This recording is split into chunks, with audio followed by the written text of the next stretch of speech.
자, 1번 유혹을 통해서 새로운 목표를 정하셨네요. 두 가지 목표가 되어 있었습니다. 하나는 좋은 의사와 간호사를 길러내기 위해서 의료 인력 양성에 힘써야겠다는 것이었고, 또 하나는 여자이게 되면은 무의도, 무의촌의 병원을 쏘이겠다는 것이었습니다. 1번 유혹이 총장님 인생에서 어떤 전염이 된 것 같습니까? 물론 그전부터 종합병원에 간절히 생각했습니다. 산부인과 말고 다른 질환자들이 찾아오는 경우가 한두 번이 아니었거든요. 그런 환자들은 또 우리가 할 수 있는 선에서 최선을 다해서 치료했지만 한계가 있었습니다. 어느 날은 각혈과 피를 꾹꾹 삼키면서 숨도 제대로 못 쉬는 대략 환자가 찾아왔고요. 저로서는 종합병원에서 후송하는 방법밖에 없었습니다. 인천 도립병원에 있습니다. 환자인 남편은 숨이 넘어가고 발동 둥그러고 절망감. 종합병원은 우리 간절을 꾸미는데 일본 유학 시절에 구체화됐다는 말씀이죠. 그렇습니다. 큰 병원을 세워서 사회공간을 더욱 확대하고 싶어진 겁니다. 그런데 73년 2월 16일 공부된 개정 의료법은 병원 설립에 제약을 두고 있습니다. 이전까지 병원 개설은 의사나 일반인이 당국이 신고하면 되는 것이죠. 하지만 이 법으로 인해서 일반인의 병원 설립은 금지되었습니다. 다만 의료인이라도 민법상 재단법인체의 규정을 준용하는 법인제를 구성해야 하고, 그것도 당국 허가를 받아야 하는 허가제를 병행되었습니다. 간단하지 않은 문제였습니다. 단순히 절차가 복잡해지고 허가를 받는 과정에서 어려움이 생긴다는 문제가 아니었습니다. 법인이 아니면 병원이라는 이름을 쓸 수가 없었고, 한당이 낮은 의원이라는 이름을 써야 했습니다. 무엇보다도 의료인이 의료법인 소비를 기피했던 이유는 모든 재산을 사회에 내놓는다는 의미가 있었기 때문입니다. 의료법인 이런 부분은 당대의 맥락을 좀 더 자세히 살펴볼 필요가 있을 것 같습니다. 74년 2월 11일 기사 내용인데, 개정의료법이 공포된 그해, 그러니까 73년 1월 1일 기준으로 전국의 병원 수는 293개였습니다. 그 가운데 학교법인, 사회복지법인, 적십자 등이 세운 병원을 제외하고 약 150개 법인 설립 대상이었습니다. 150개 병원 중에서 개정의료법이 공고된 지 1년이 지나 74년 또 150개 병원이 의원으로 격이 떨어진 겁니다. 제 기억에도 150개였습니다. 남기고 싶은 이야기에도 썼던 것 같네요. 의료인들이 법인 설립을 기피한 이유에 대해서는 73년 4월 14일 기사에 있는데, 가세 기준 등등 이렇게 수익 활동 또 내재 승계자가 있을 경우에 병원이 국가에 계속될 가능성이 있다는 것이 당시 의료인들의 분석입니다. 의료법인 설립이 모든 재산을 사회에 내놓는다는 뜻이었다는 말씀이 이해가 됩니다. 오죽했으면 어머니께서 나서서 법인 설립을 반대했겠습니까? 나는 의사자를 두어서 호강한다마는 너는 그럴 자녀도 없으면서라고 걱정했죠. 어머니가 그때까지 무슨 일이나 제 편이었거든요. 그런데 이 일에 대해서만은 여자 혼자 살려면 어느 정도 경제력이 있어야 하니 의료법인은 안 된다고 만류하신 겁니다. 석 달 정도 지나서야 겨우 허락을 받았습니다. 길병원을 짓다. 총장님도 다른 의료인처럼 전 재산 내놓는다는 생각을 하셨을 텐데 아쉬움은 없었습니까? 전혀요. 앞에서 제가 사차 붙은 도둑놈 이야기를 하지 않았습니까? 의사가 돈이 많다는 것은 내심 부끄러운 일이었습니다. 가끔 사람들이 그래요. 결혼도 안 하고 자식도 없는데 그 돈 어디에 쓸 거야? 그런 말을 들으면 저는 속으로 내가 부자인가? 난 부자가 데려간 게 아닌데? 라고 생각을 했죠. 저에게 병원 설립은 오히려 그런 부끄러움을 털어버릴 수 있는 기회였습니다.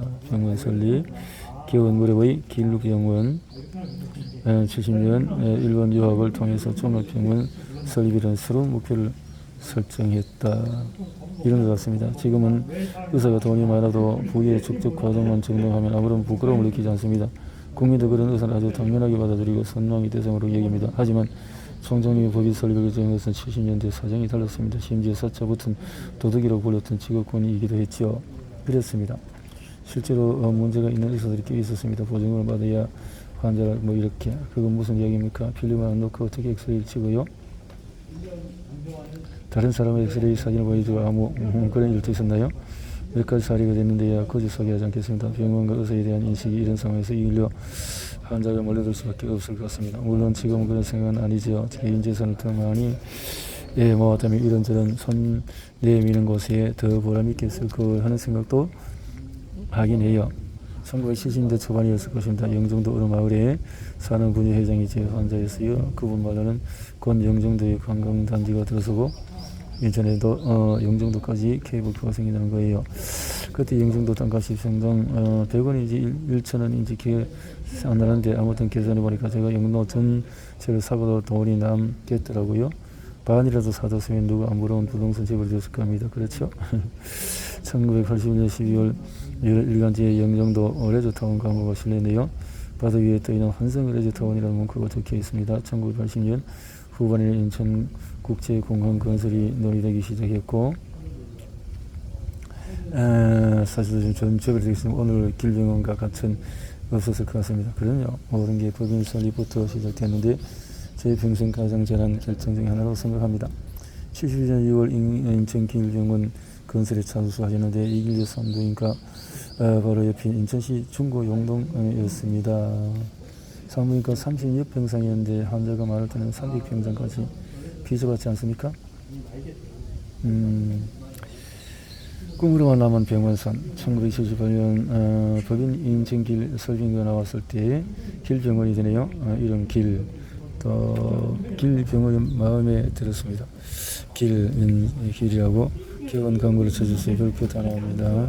이 길리어에서 등장하는 최초인데 개원 인사 몇 대목을 읽어보겠습니다. 김윤,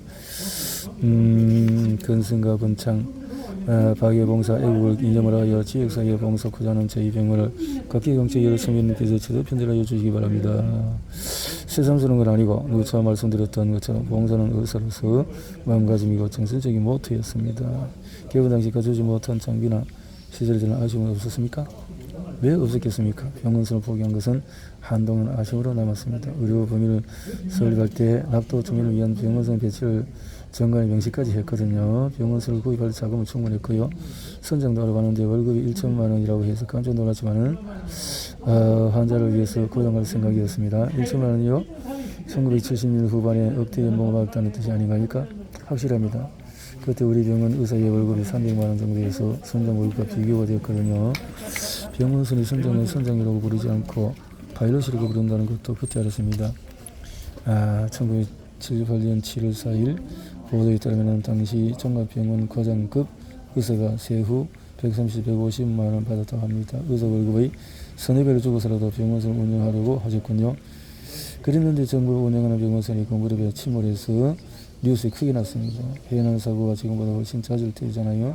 병원선이 침몰하면 돈의 문제가 아니라 우리 병원 의사들을 잃을 것 같아서 결국 포기했습니다. 병원선 아파트에서 침몰했네요. 정부 주도로 유토기 성금 1억 5천만 원 들여서 건조한 120톤급이었습니다. 선장은 항해 미숙으로 구속됐고 취항 이틀 만에 침몰해서 병원선을 운영하려고 했던 총장님도 충격이 컸습니다. 남의 일 같지 않았으니까요. 67년 5월 보호사부가 43톤 병원선을 건조하기로 했다는 기사가 보이고요. 74년에 수산업 협동 중앙회가 병원선을 건조했던 게 또 시정위원회 또 기사 등등 있는데요. 뉴스 이제 다큐멘터리인지 기억이 안 나는데 서울마을 부부 교사를 다룬 프로그램을 텔레비전에 본 적이 있습니다. 남편이 급성 명장에 걸려서 그래서 보던 게 알고 울다가 결국 남편이 죽었습니다. 얼마나 안 됐던지 병원선이 있었으면은 생각이 들었습니다. 알겠습니다. 이런 기사도 잘 쓰네요. 봉사위생의 뜻을 품고 낙도에 들어가는 교사가 사전에 맹장수술 받았다는 내용이 다소 있었습니다. 섬에 들어간다는 것은 그런 의미였습니다. 다소 생뚱맞은 질문인데요. 79년 6월 13일 어디에서 무슨 일을 하시는지 기억나십니까? 삶의 계적을 따라서 그게 무슨 일인지도 궁금합니다. 대여초등학교 졸업식이 교원 신축 개통식 장소였습니다. 그렇습니까? 거의 인천 길병원 개원 직후네요. 그래서 그런 의미를 부여하고 싶은 겁니다. 그때였군요. 그때 대여초등학교 교장 선생님이 저를 찾아와서 교원이 다섯을 간다면서 새로 지어달라고 간청했습니다. 법인 설립하느라고 한정 바쁠 뒤에서 바로 공사에 척하지 못하고 79년도 졸업식 개통식을 맞춘 것 같습니다. 우연히 그렇게 된 것이지만 일이려고 서울 어디를 위해서도 많은 일을 해주지만 대여초등학교에 대한 모국의 사랑은 특별히 갖게 되는 느낌을 받았습니다. 아무래도 농촌에 자랐기에 그런 것 같습니다. 대여초등학교 동문에게는 지금까지 무한 사랑을 보여주고 계셔서 간략하게 정리해야 할 것 같습니다. 도서관 등등 문화센터 독서실 돌봄 말씀드렸지요. 제가 이렇게 담임 선생님이 일본 동화책을 탐냈던 이야기요. 청소 끝나면 일부러 교사 없을 때 일찍이 동화를 읽었다고. 읽을 책이 없다는 것은 서러운 일입니다. 이제 시작일 뿐입니다. 개원 당시 진료 과목은 내과, 외과, 소아과, 신경외과, 정또 건강마취과, 임상, 약제과 등 진료 인원 한 120명입니다. 인천뿐만 아니라 경기도에서 가장 큰 민간의료 시설이었고요. 시작일 뿐이었습니다. 진료 과목도 항상 하던 말이 있습니다. 가슴으로 마음을 기울여서 진료하자. 그래서 79년 3월 10일 개원식에서 박성함 보건사회부 차관은 길병원은 여의사로서 전국에서 처음으로 의료법인화를 한 선도적인 병원으로 말했는데, 이런 말을 했던 것은 그래 뜨거운 이슈였습니다. 그것이 그분이 납득하시던가요? 저는 모르지만 그 후에도 비슷한 질문을 받았습니다. 명성이 길병원에 이어질 것 같고, 이 길여표 산부인과는 믿을 수 있다고 해도 이 길여표 종합병원에는 물음표가 붙지 않았을까요? 150개 병상 등등 그런 핸디캡은 분명히 있었습니다. 더구나 인근에 인천기독병원이 강력한 경쟁자가 있었고, 마음먹고 찾아오는 환자가 아니면 신생 길병원을 찾기가 어렵겠죠. 52년 설립된 인천기독병원은 74년 종합병원으로 승격됐고, 이듬해 250병상으로 확장이 됐죠. 미국에서 본 어텐딩 시스템을 한국적인 상황에 효과해 봤습니다. 원래 어텐딩 시스템은 개인 병원 의사가 종합병원의 장비와 시설을 활용할 때 한 제도인데, 한국에도 그대로 적용하기 어려웠기 때문에 일종의 진료 의료 제도로 변형해서 개인병원, 종합병원 이렇게 79년 4월 수련병원 이에 10월 조산사 지정되었습니다. 그것을 양이 찰리가 없었지요. 이렇게 해서 교육하고, 조선일보에 칼럼이 있는데 일원으로 기고했습니다. 왜 하필 6년이었습니까? 의사 되기 위해서 최소 6년을 공부해야 되잖아요. 무료 공부를. 그래서 인천 각지에서 집 끌고 출산하는 전경, 아직도 경기 간호조문학교에서 심영여와 함께 인수하시지 않았습니까? 같은 길대학이 됐고요. 요거 경기전문대학은 맞습니다. 그러니까 저는 경기간호전문대학은 인수할 운명이었던 거죠. 80년 실패했던 것을 없고 14년 만에 성공했습니다.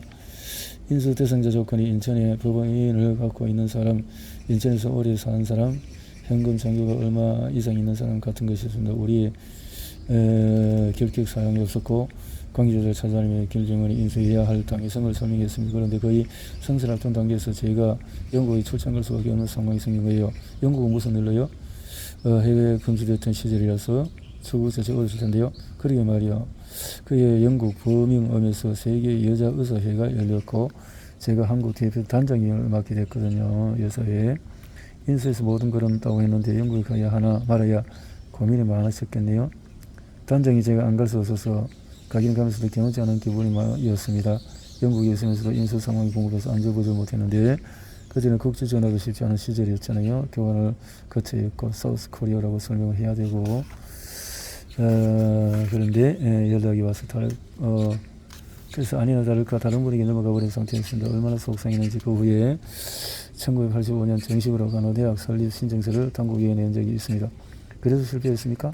신청서가 아예 반려됐습니다. 단일가로서 단과대학을 그렇게 했고, 관리법도 모르고 신청했나요? 비서는 졸업 적 없었어요. 간호대학 연설은 14년 후에 기억하고요. 영국에 간 이야기도 간략하게 해주십시오. 여기서 60여 명의 어렵사리 갔습니다. 차차기 회의를 한국에서 또 유치할 생각을 갖고, 당시 해외여행을 국가안전부장 관리했었죠. 회의 자체가 길지는 않습니다. 그런데 여자들이 얼마나 귀한 해외여행입니까? 세계여자의사회가 열렸고, 아무튼 제가 여성의사회장을 맡고 나서 국제여자의회자 한국 유치하자고 했습니다. 그때 정부 측의 반대가 왜 없었겠습니까? 논리도 똑같았습니다. 여자들이 왜 이렇게 많이 나가느냐 그랬지요. 여의사회 활동은 언제부터 있었습니까? 창립 56년인데 개원 지역회였으니까 58년부터였습니다. 즉 70년. 그 전에는 다른 구호는 있지 않았습니까? 35살에 샘만화자 이런 구호가 생각납니다. 60년대 알맞게 나와서 기르자였고, 60년대는 요즘은 아이를 낳지 않아서 저출산 국가가 되어버렸고요. 무천 의료 취약치 인수를 펴다. 여기서 회장을 어떻게 맡게 되신 겁니까? 제가 대학에 다닐 때 과대학에 있는 대학교 손가락을 꼽을 정도였잖아요. 그러니까 여기서는 또 얼마나 적었겠습니까? 목소리 커트기보다 서울대 출신 회장이 나올 무렵에 제가 가장 선배 축에 속해 있었기 때문에 아닐까 생각합니다. 여기서의 회장을 맡으시면서 어떤 변화를 추구했습니까? 앞에서 했던처럼 여기서의 좋은 일을 많이 하는 것에 대해서 홍보 활동이 부족했습니다. 같은 여러 가지 획기적인 변화였군요. 회장 취임 직후에서 여러 가지 변화. 고향에 모래병원을 짓는 것 말고는 실천한 것 같네요. 이렇게. 그리고 11월 조선일보 141은 집필을 하셨네요. 하나는 확실히 기억납니다. 당시까지도 일부 가난한 농촌이나 상근벽지에 집을 깔고 안 낳는 산모가 있었습니다. 등등. 말씀하신 것이 11월 12일 벽지에 있네요. 다 기억납니다. 프로복서 김덕구 선수의 사망은 참 충격적인 사건이었죠. 싸우다가 쓰러져서 이런 거 내용들이 있었는데요. 제가 그렇게 썼습니까? 참 초질일관합니다. 사회 정화 참 오랜만에 듣습니다. 징수는 문제 아닙니까? 불친절 문제만 해도 환자들의 원성이 자자했습니다. 의료인의 한 사람으로서 부끄러운 심정을 토로하고 자정하는 내용이었습니다. 인천 길병원은 모범적인 병원이었지 않습니까? 모든 게 완벽하지 않았을 겁니다. 우리만 잘했다고 빠져나가서 될 일도 아니고요. 무료 자궁 검진은 이미 오래전부터 시행을 했었지만은 병원이 커져서 무료 검진도 확대한 거라고 보면 됩니다. 환자는 말할 것도 없게 병원에서 좋은 점도 많았습니다. 무료 검진이 번호가 아니었고 여력이 있어서 한 것도 아닙니다. 마음으로 한 것이지요. 맞습니다. 정부의 공식 용어가 의료 취약 지구였어요. 맞아요. 거기 양평가처럼 두 길병원에서 무료 진료를 실시했기 때문에 자연스럽게 지역 확대가 이어졌고요. 못 들어봤습니다. 대형이 유용한 사이트라는 것은 알았습니다. 무료 자궁검진 검색 결과 어떻게 났습니까? 이렇게 보면 1985년에 한양대 의대 김두선 교수의 칼럼입니다. 해당 부분을 보니까 일본은 미국보다 훨씬 늦은 50원보다 대암 사업이 시작되었으나 거기에서 미국 못지않게 활발히 펼치고 있다. 그래서 9월 암 전국 월간으로 해서 전국적으로 강연에 자궁암 검진을 실시한다 등등 있네요. 그 정도였습니까? 하고 있다가는 펼쳐야 하겠다는 예정이었군요. 80년 한국 여자의사회가 서울, 충남, 경남 지역을 대상으로 영세민 대상 자궁암 무료 검진.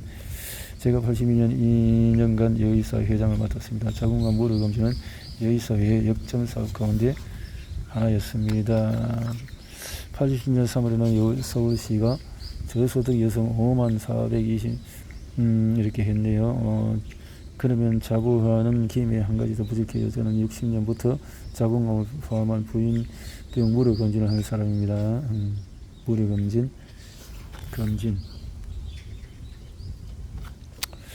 같은 그 아름다운 셈이라 노인 공경을 실천하고 삼강 오련을 풀어서 어머니가 인천노예 다녔잖아요. 이렇게 노인들이 만든 수공예 이제 화제를 불렀겠습니다. 신문과 방송에서 보도했고요. 기사에서 그러게 말입니다. 전시회 속에서 유승국 박사가 성균 교수로 제자가 다 정신문화연구원하고 학교로 들어왔죠. 교수 시절 처음 배웠는데 원장 하실 때 아우를 지어줬습니다. 가천은 어떤 의미라고 하던가요? 제 이름에 길자가 있지 않습니까? 길자가 성건 등등 이렇게 좋은 의미로 가천 아름다운 기운이 솟아오른다 이런 뜻으로 무료 병원과 양평 길병원 이렇게 해서 서울대 2년 해서 박정희 대통령 절실했을 겁니다. 북한에서 모든 질병을 무료로 치료한다고 선전하고 있었거든요. 산부인과만 해도 평양사는 무료 진료를 시행하고 있었습니다. 반면 우리나라는 군단위 의사 1명 정도밖에 들어오지 않았던데 국가 체제 경쟁에서 의료 취약지가 문제가 떠오른 거죠. 그러니까 이성의 의정 국책이 저를 얼마나 닥달했겠습니까? 모든 행정적인 재정적인 지원을 다 해줄 테니 제발 맡아달라고 일단 양평에 가보니까 하겠다고 했는데 이분들이 엄청난 작전을 꾸며놓고 있어. 작전이요? 지라고 머리 작전이었다는 뜻입니다. 그때 양평은 말 그대로 벌판이었습니다. 병원은 철근이 빠져나오고 있고 뭐 등등등 이렇게 했고 그런데 병원에 나오니까 할머니 대해서 우리 기다리고 있었습니다. 그분들이 치매자를 잡고 애원을 해요. 남편이 중병 있고 하니까 등등. 제 말이 그 말입니다. 이렇게 근무할 때 우리 병원에서 아이 셋을 낳았거든요. 등등. 괜찮습니다. 우리 이렇게 어려운 속에서도 양평에 이렇게 병원을 세웠다. 양평 길병원이 세웠다. 적자를 적자가 생겼는데 이렇게 해서 뭐 이렇게 도움을 받아서 적자가 문제였습니다. 저음이 초병 의사들은 얼마 지나지 않아서 그만두기 일쑤여서 도리 없이 인천 길병원 의료진을 양병 길병원에 순환 근무를 하게 했습니다. 순환 근무를 통해서 의사들이 잘 자라던 거예요. 반응이 좋았습니다. 치약지에 가서 현실을 생생하게 경험하면서 또 이렇게 하는 것도 보람이 없네요. 적자.